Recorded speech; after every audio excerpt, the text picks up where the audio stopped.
In August 2022, I was in Florida with thousands of others awaiting the historic launch of Artemis One when it was scrubbed in the early morning hours just before the launch attempt. For Elevate, I'm Chris Ian Garlington. As a spectator, every launch is so exciting. It can be a real bummer when you have to wait for a new launch window and a new countdown. But NASA Administrator Bill Nelson said it best in 6 words that morning. We don't launch until it's right. Recently, at the Women in Space Stories from Trailblazers event at Kennedy Space Center, Artemis One launch director Charlie Blackwell-Thompson was one of several distinguished panelists celebrating the contributions women have made to the space industry by sharing personal stories, treasured memories, insight, inspiration, and even some funny moments you would never imagine. First flight is tough. There's so much to learn and there's so much to go figure out. Here's Charlie sharing about the lead-up to the launch of Artemis One, followed by NASA's incredible video of the historic moment the rocket left Earth to fly around the moon for the first time in almost 50 years. And so we had 4 wet dress rehearsals, 2 prior launch attempts. We had 2 hurricanes, 1 we rolled back for, 1 we stayed at the pad for. So there have been a lot of things to go work through. But on that night, we got through tanking, and we were sitting at T-minus 10 minutes and holding. I started to get that feeling this vehicle's ready to fly. And this team's ready to let her.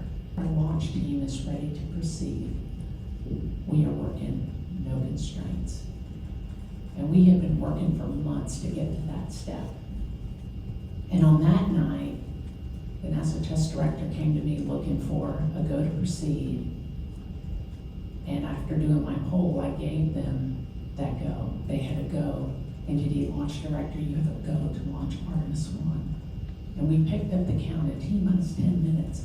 And I remember looking up at the countdown clock, and it was the first time in any of our prior launch attempts that countdown clock got underneath 10 minutes. And that is the most time-critical and hazardous portion of launch countdown. I mean, you are pressurizing tanks, you're getting ready to start engines. I mean, it is a very dynamic time.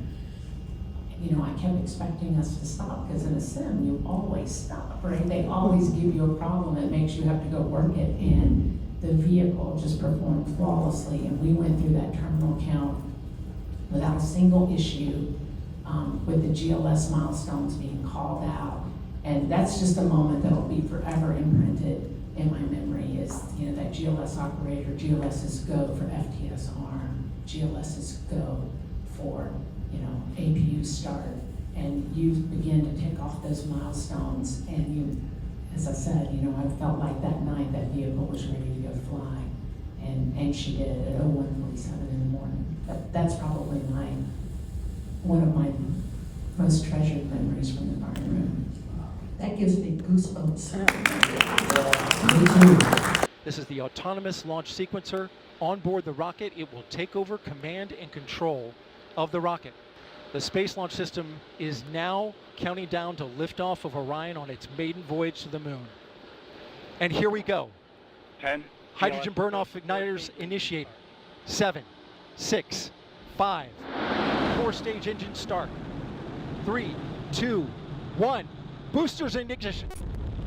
And liftoff of Artemis One. We rise together back to the moon and beyond.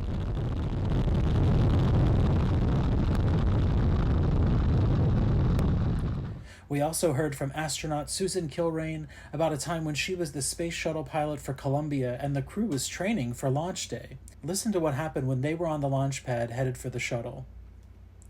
I want to talk about launch control a little bit, because before you go into space in the shuttle days, there was the terminal countdown test, where everything is done exactly like it's supposed to be done on launch day. The astronauts wake up, they put their suits on, everything's pressure tested, the launch control center's doing all their jobs, everybody's making sure everything's perfect. And we go out to the shuttle, we get in, and all of that. That's a terminal countdown test. So for our first launch, we all go out and we get out of the Astro van that took us out to the space shuttle. We get into this elevator that was built in the Apollo days, and about halfway up, the elevator stops. And we're all standing there in our orange suits, you know, like we're jammed in there. There's 7 of us, and we're jammed in there, and there's a telephone right by my shoulder, so I pick it up, have no idea where the telephone goes to, and it's launch control, and they're like, hello? I'm like, hi, this is Susan, the pilot, and they're like, yeah, why are you not? The elevator's broken. And I just remember, they got it running again, of course, here I am today, but I just thought, thank goodness it wasn't launch day. Can you imagine the newspaper? Launch scrub, 7 astronauts stuck in the elevator.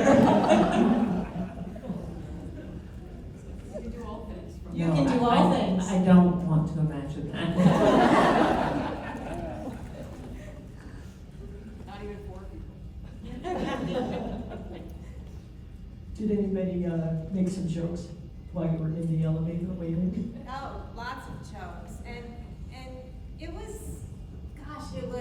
April, so it wasn't the hottest of the hottest, but it was still pretty hot. And we were carrying those liquid cooling boxes with us, and of course everybody was waiting to use the restroom on that one floor. It says like the last toilet on the planet or something on the door.